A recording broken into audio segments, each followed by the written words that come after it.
All right, welcome in. We are fired up to be here on a Friday. Campo and Joe. Duval in Dallas is where we are situated, and we're definitely looking forward to it. And you are more than welcome to hang out with us for about the next 25, 30 minutes. Joe C. from XL Primetime, my man, Coach Dave Campo. Super Bowl rings will soon be on display in Dallas, but you got your lazy boy. You're all set up and ready to go, right? Yeah, unfortunately, it's taken a lot of time to get all these boxes open and everything. And the last thing to go is my room. My wife handles everything. She's the boss. When I'm here, she's the boss. So, we got everything else pretty good shape, but my room still has a ways to go. Yeah, no worries at all, Coach. As long as you're there and you can give us an idea of what we're looking forward to on Sunday, that's the name of the game. All right, so Campo and Joe, we always invite you wherever you're finding us on any of the social platforms. If you do catch our stream show live, we would love for you to jump in with some thoughts as far as what you think. This is a 1-0 club, Coach. Both teams, in fact, Cincinnati and Jacksonville, trying to get to 2-0. And you know what that means. It's a nice little indicator that you may be playoff bound if you can get off to a good start. So before we get to Cincinnati, just give us a thought or two off the win against Carolina. Well, first of all, I thought it was a really good football game on our part. I thought we did what we hoped they would do, is to run the football. The thing that impressed me the most from that standpoint is that they used traps inside, power game. The traps inside were outstanding.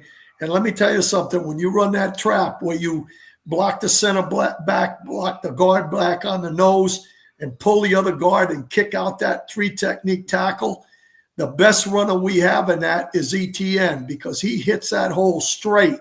And most of his big runs came on those quick traps. Now, we also ran a power game and a little bit of zone blocking, but they did what we needed to do. They ran the football almost 200 yards. Now, again, this wasn't the greatest football team we played against, but at the same time, it's scheme. It's what Liam Cohen wants to do, and I thought he did an excellent job. I thought he also jumped in there going for that fourth down when he knew for sure he could get it in his mind. Right. That was a gutsy call for this whole group. Gladstone, Cohen, everybody. They're a gutsy group. They're willing to take some gambles, and that's good. Yeah. On the defensive side of the ball, listen, the guy I was most impressed with, and this is going to sound funny, but Gardock. He was all over the field, and they used a lot of double tight, and he's in the game as that third linebacker. He was all over the field. He can rush the passer. He dropped. He was an excellent dropper. He knew exactly where he was going. Mm-hmm. That was impressive. So I think when you look at it, the veterans that were in the game that they kept all played well. Mm-hmm. That's the key. I thought Armstead played well. I thought the two outside guys played well. I thought that Aluakan played well. All the guys that they kept played well on both sides of the ball. So that's a positive coming out of that first game.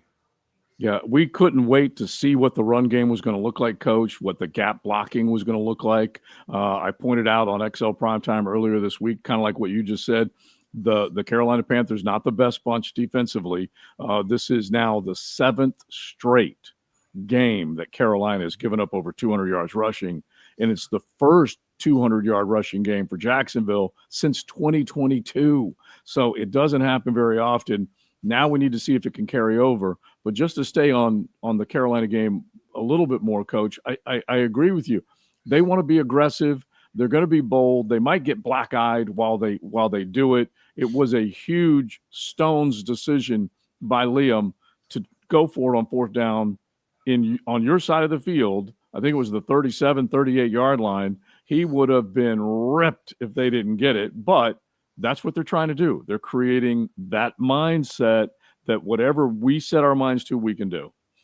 And really, to be honest with you, I don't think that's going to happen every ball game. I think that was just an example of how he thinks, and to me, Obviously he didn't feel like he wanted to run one up the middle, got it on the perimeter. And, to me, that's, you have to take that into consideration that he is willing to do that if he feels like it's important. And I thought that Doug Peterson did it a little too much. So I think you really have to look at it and say, hey, that was a gutsy call at that time. I think he felt really good that he was going to make it. And that's a good start for sure. Yeah, that's really – I like the way you just described that because he now is armed, this football team, with a good play design, with good players. Look, trusting De'Ami Brown to make that play. Look how many plays De'Ami made in the game. Trusting LaQuint Allen with the football on a key third down to make sure you didn't get taken out of field goal range. A handful of other guys, Eric Murray, Jordan Lewis. We can go down the line with guys that were newbies on this football team, along with Gardeck that you mentioned, that made plays. Yeah, and it's veterans. That's the good thing. I mean, all those guys that you just mentioned, I thought that they rotated pretty good. I thought that Johnson, a couple of the D linemen in that second unit played pretty darn well. We were concerned with their ability to run the football now, and I thought we handled the run pretty good on defense as well. So, that's all a positive. Well, now, we got to see it again. And obviously the negative in the game, in my opinion, was they made too many pre-snap penalties. And that's something. Yeah. The great thing, you've heard me say this before, when you win, you can coach harder than when you lose. When you win the football game, they're feeling pretty good. You give them their props, you hug them up, and then you tell them, hey, guys, here's what we got to do when we play a really good football team. We can't win with holding penalties and pre-snap penalties. And by the way, before I get off of the subject, the other guy I was really impressed with on offense was Hainsey. I think Hainsey probably graded the best as an offensive lineman watching the All-22. That guy was all over the place. He could get to the second level. He had the one holding call. But listen, every once in a while you got to hold if you think your quarterback's going to get hit.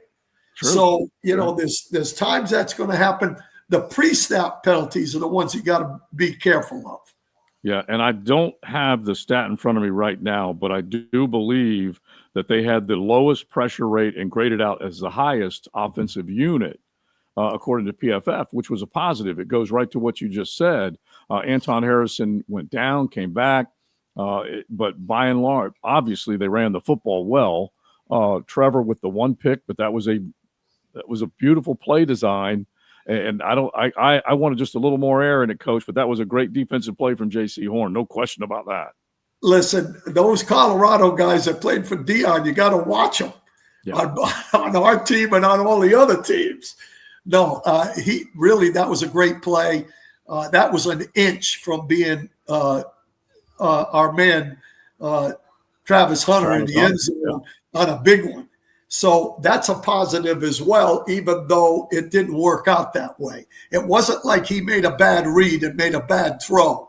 That was just a great play by a good defender. All right, so just a couple of other things that we would take out of this last game. 6 teams that didn't make the postseason last year won their opening week, including your Jaguars.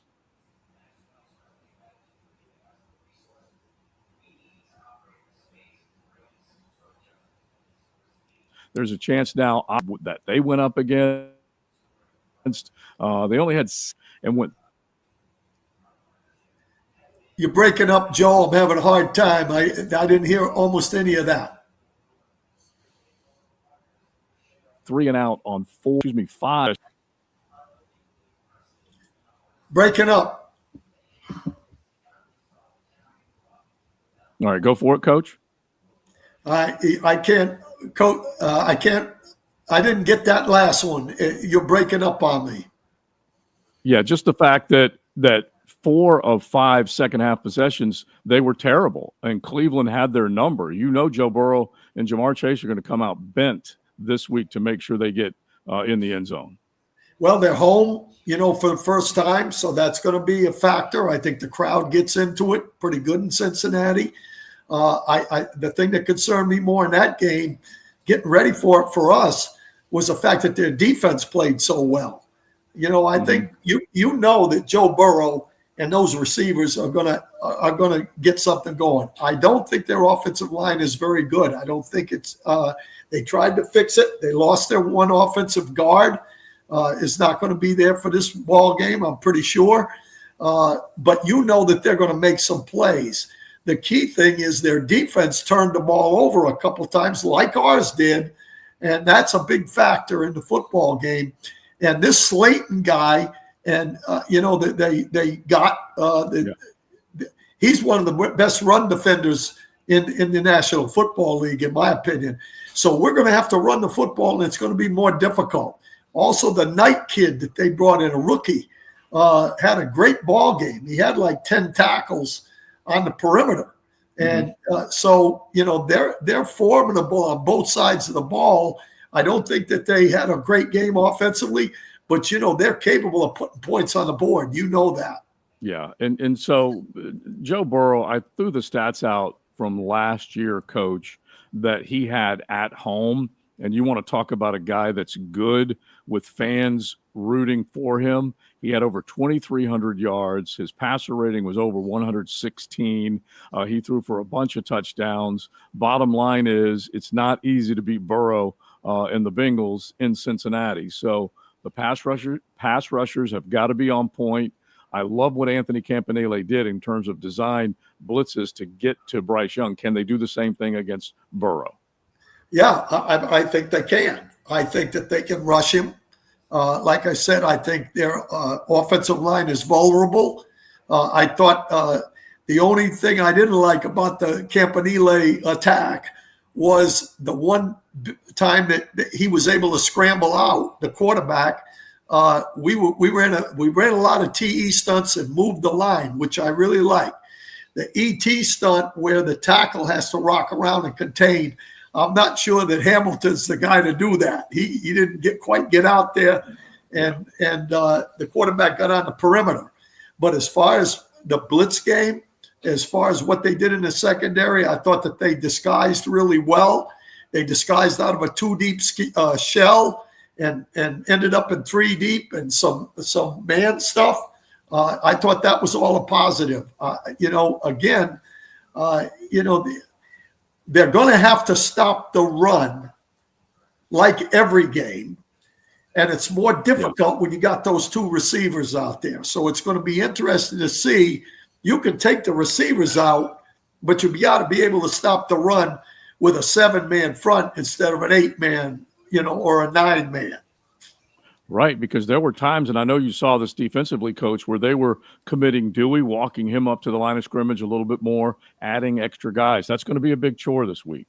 Absolutely. Yeah, I mean, you got to understand that it's one-on-one outside. I read a little bit of the stuff from Cincinnati, and they were talking about the fact that they think it's going to be a great matchup between Chase and Travis Hunter.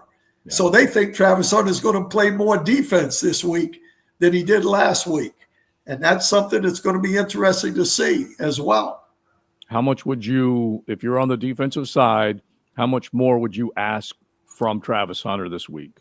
Well, first of all, I thought going into after the football game, it looked like to me that they felt so good about how the defense was playing in the secondary that they didn't feel like they needed Travis Hunter that much. Now all of a sudden, I thought Lewis when it was base fronts, right, and Jorian when it was nickel did well. Well, that's going to be now you're playing against 2 premier receivers in Higgins and Chase. Now we got to find out if we need the guy more than that because he is a cover guy. There's no question about it. Talking about Travis Hunter. Yeah. And if you can get him, they're going to ask him, I would guess, at times, if Jordan Lewis goes inside to go outside and go one-on-one with Jamar Chase. You can see that scenario playing out. Absolutely, because in order to stop the run, and even in first downs, sometimes you have to be able to play with the best guy on the field one-on-one outside if you're going to play any kind of man. Mm-hmm. Yeah. All right. So let's look at him as an offensive player against the Cincinnati Bengals. And Mark Duffner, who we have added to our rota of coaches. He coached linebackers there a year ago. He certainly knows a hell of a lot about that offense and what Joe Burrow and Jamar Chase and company can do. Now, offensively, Trevor Lawrence, like we talked about, beautiful throw, good scheme design. Can they run and get big plays off of the run against Cincinnati? Yeah, I think that's got to be the key, as always. Again, I felt, I really felt that the play action game, I don't think they used enough of it in the ball game the other day. I think they have to use a little bit more of it. But I was impressed with Trevor. Trevor made good decisions, in my opinion. The one throw, obviously, he might have got a little more air on it, but he ran the football when he had to. And the best part was he's able to step up. We protected. And those big guys from Cincinnati inside, they're not going to put the pressure inside. You're going to get the pressure from outside from Cincinnati with Hendrickson and that group. We've got to be able to tackle us. It's got to have a good ball game. But I think Trevor has a better feel for what's going on with the football game at this point. Yeah, I watched a little bit of what Shamar Stewart and Trey Hendrickson were able to do from the outside, and then they got, I think it's penalty.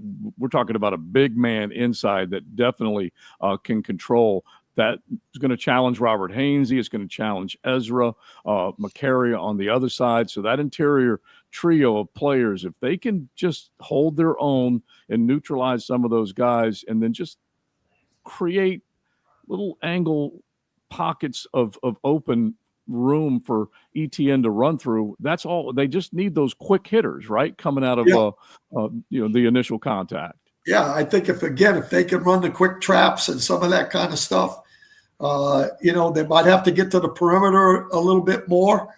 But at the same time, if they can do that and play action off of it, I'd feel okay with this group.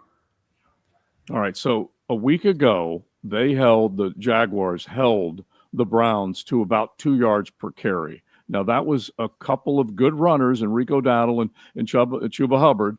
Can they do that against Chase Brown? Brown is also a slippery guy, Coach. He can get out, kind of like what Liam Cohen wants to do with his running backs. You can get Chase Brown out in space, and he can make some plays, and he can hurt you. Yeah, no question. And again, that's going to be a big factor in the football game. I have a lot of confidence in this defensive group. It's going to be interesting to see what happens because this is a different animal that we're playing against this week than the one we just played against. It's going to be interesting. That's what you get in this league. You can't sit on what you did last week. It's what you do next week. And this is going to be a critical game, in my opinion, just from a confidence level. If we can show defensively that we can hang in there, I have confidence in this coaching staff. I think we'll do some things that we need to do in order to handle it. And offensively, I think we can be explosive. So I'm looking forward to the football game. That's about all I can say. You don't know. It's still a case of wait and see see what can happen. And that is going to be for 2, 3, 4 ball games before you know exactly where this team is at. I like to call James Gladstone Jimmy Gladstones and Harry Potter and all the other names I have for him. And he showed some stones again when ETN had his day, 143 yards rushing. He said Tank Bigsby is expendable. We're in a good situation. We're going to bring Bashal up, who in his mind grades out better. He's quicker. He's got certainly some power when it comes to running the football, particularly close to the goal line. What did you think with the deal of Tank being shipped off to Philly? Well, it doesn't surprise me that someone went. I didn't know whether or not, Bigsby was the guy to stay and ETN to go back, but everybody was talking about it. But with what they are trying to do, they made a good move there, in my opinion, because they got draft picks, which to me is really important. And not only did they get the draft picks, but they did it. And I think you said this to me on a text. They did it in a room that's filled, okay, with two. They're not going to let the young players, the older players, keep the young players from playing. And that's their philosophy, and to give them a chance to develop. And I think that's great. No question about it. They've got a role for all of those guys. I think you said it. ETN is the quick hit. Sometimes on the perimeter, you got Tootin. It's got home run speed with power, the combination of the two. If he holds on to the football, he can be a definite factor. And then you got LaQuint Allen, which they put in the game, and he did a great job, of protecting on third down and catching the ball out of the backfield. They've got a pretty good group there. Now the one thing that did surprise me, though, Joe, was that they picked up another running back, but he's familiar with, him from LA, from the Rams. Right. He likes guys that he knows something about. He didn't, to me, I would have looked at maybe another receiving tight end from somewhere. But again, that was interesting, but it doesn't surprise me. And I think they've got three really good backs. And I think they've got the fourth one sitting on the practice squad. Yeah. And so they'll Jaquindon Jackson is the other one that you're talking about, the practice squad player. He's a big cat that came out of Arkansas, and we'll see. He's going to get reps in practice. They're going to see what he can do, and obviously they have knowledge from the guy they signed from LA, from the Rams. So Jimmy knows about him. And then the other thing you mentioned, the tight ends coach, they got Hunter Long in the end zone off of a beautiful Brenton Strange block. You had Strange blow up another Carolina defender, 2 key passes early. Man, I love seeing the tight end back in the fold. We thought Dougie Peterson was going to be able to do it, and I hope Liam really does it. Yeah, I think that's part of his philosophy, and I think what he has is role players there as well. That I think, he's got obviously Strange. There's no limit on how good he can be, in my opinion. I mean, right. I think he's a better than average blocker. He's a good receiver. He's shown that he can catch the ball under duress. So all of those things are positive. Then he's got Long, which I think is kind of a little bit of a combination guy, in my opinion. Yeah. Tommy McManus, who we know from the Jaguars and 10-10 and everywhere else in the Jacksonville area, is a BC guy. He loves Long, so that's good. And Mutt, I think, is a good blocker. So I think they've got a group there very similar to the running back situation. Yeah, and they're not afraid to go. Is it called 13 personnel? Well, they'll go 3 tight ends. They're not afraid at all if they need to do that, because Mutt is definitely a physical cat. That's for sure. All right, so let's just wrap it up as far as what you think coaching-wise Zach Taylor versus Liam Cohen can be, and then maybe Al Golden and Anthony Campanile, 2 coordinators trying to figure the other offensive coaches out. Well, I think they have a good staff in Cincinnati. I think that group does a good job. I think Zach Taylor's an excellent play caller. I think that's a plus. I think you got 2 good play callers in the ball game. And then defensively, that defense wasn't worth a darn until Golden got there, in my opinion. So I think Golden has added something. And I have at this point right now, I've got a lot of faith in Campanile, not just because he's Italian, but I see some good play calls, and I think they do a good job of scheming.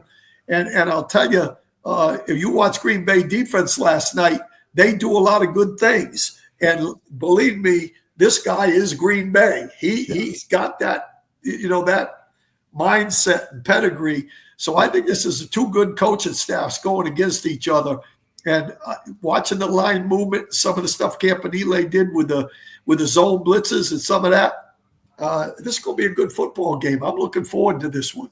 Yeah, I'm glad you brought that up because Jeff Halfley, who came from BC as a head coach and then obviously made it uh, pretty good last night and last year as a defensive coordinator, and then Campanile, he has those principles that you're talking about, and he'll be aggressive. And heck, coach, you had an AFC Defensive Player of the Week in Foye Oluokun.